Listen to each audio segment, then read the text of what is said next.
In our final chapter, we look toward the future.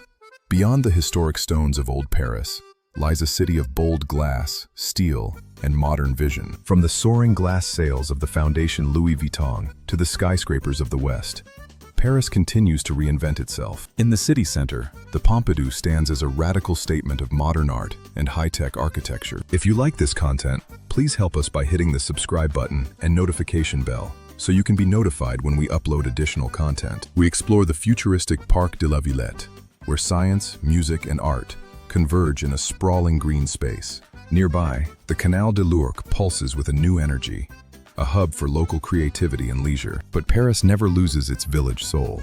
In Bercy, old wine warehouses have been transformed into a charming open-air retreat. It's a place where history is repurposed, blending the rustic past with the vibrant present. In the 16th arrondissement, the village of Passy retains an air of timeless, understated luxury. Hidden gardens and literary history wait behind iron gates, preserving the intimacy of another era. Deep in the 14th, we find Rue des Thermopyles, a flowery sanctuary that feels like a rural escape.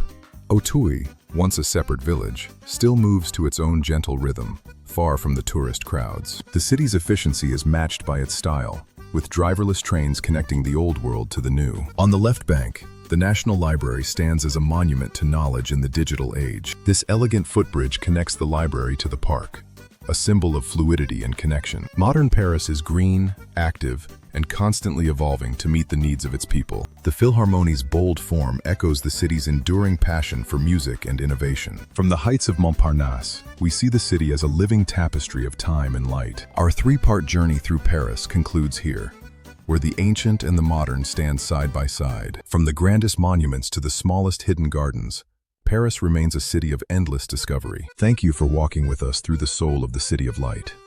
We hope you found your own piece of Paris along the way. If you like this content, please help us by hitting the subscribe button and notification bell so you can be notified when we upload additional content.